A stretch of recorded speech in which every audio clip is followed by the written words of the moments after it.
Hey, what's going on, fam?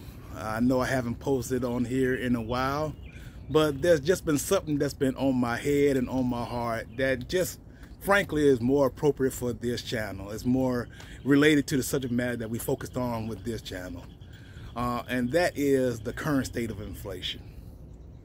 Now, I'm not going to give you a microeconomics course because, of course, you realize and I realize and everybody realizes there's a lot of factors that go into inflation. We know the whole supply and demand, and then there's workforce related things. There are also political things that go along with it. But I'm not going to be talking about all of that stuff right now. What I want to talk about is one of the biggest factors that I believe plays a part in inflation that can easily be controlled if we just had the right kind of mindset. And that is greed.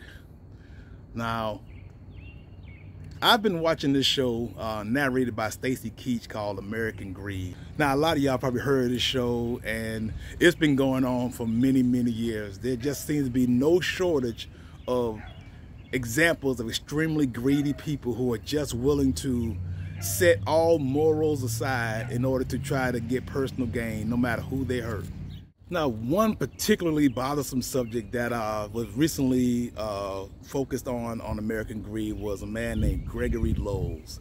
Now, Gregory Lowe's was a member of a church and a member of the Greek community where he lived, and he started off trying to help people around him.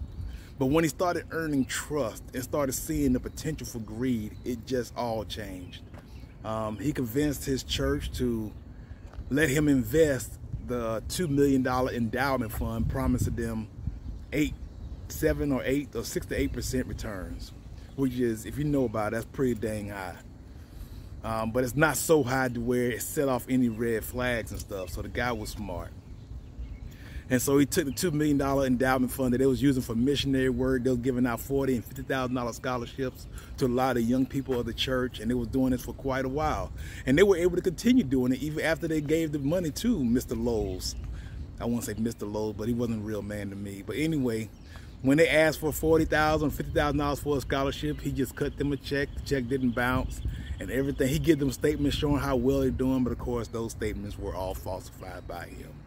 What it was really doing with the money was trying to build up a race team. He wanted to be a race car owner, a race team owner, and he became a race team owner. Even though he was losing money and all that, he still kept on doing it because that's what he wanted to do. And eventually a lot of members of the church started giving him their life savings, and he just kept taking it and kept taking it and kept looking them in the eye on Sundays and stuff like that.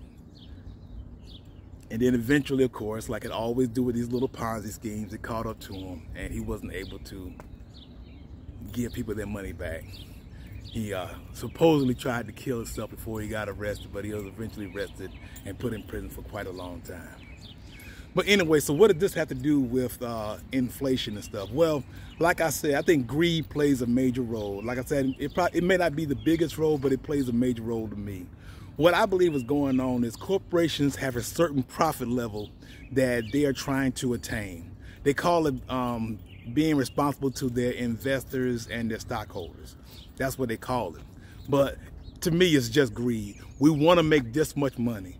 And if it costs this much more to make our stuff, we're still going to make this much money, so we got to charge more, no matter how bad or no matter how it affects other people. Now, another really, really bothersome example is the insulin industry. Now, it does not cost as much to make insulin as it did 20 years ago. The research has been done. They have found great ways to make insulin to help people with diabetes who need this life-saving drug. But even though the cost of making insulin has gone down, the price of insulin has gone up. No explanation why other than greed. I wish somebody could tell me another reason why it would cost you so much less to make it. And this is something that people need in order to survive. This is something that people absolutely have to have or they would die. And yet you find a way to raise the price and raise the price and raise the price because you're able to sell it, because you can find people who are willing to buy it. Of course people are willing to buy it because it's going to save their life. Now, a couple states have started to sue these insulin companies and stuff because they've looked at the books and they're seeing the same thing I just told you about. There's no way the price of insulin should be so high when the price of making it has gone down and down and down.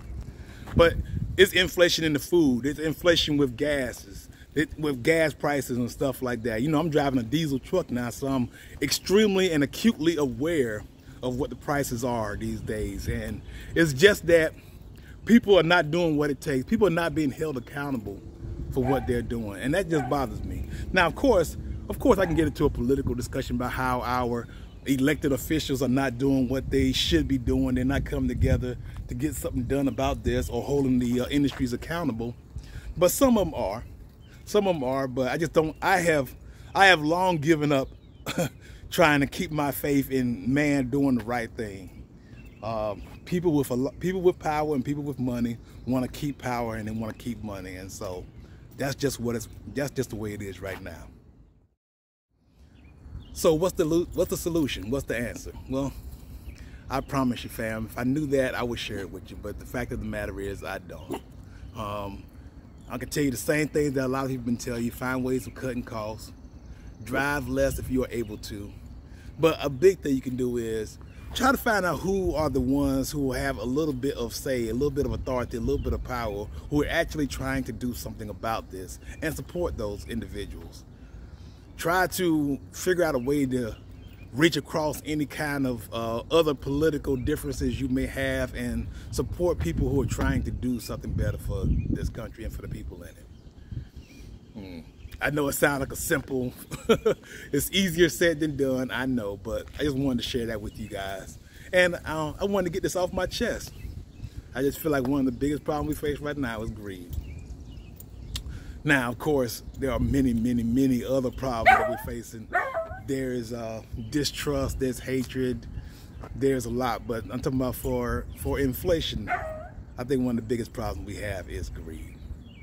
So I was able to get this off my chest. Thanks for listening, fam. I know this is a very short video.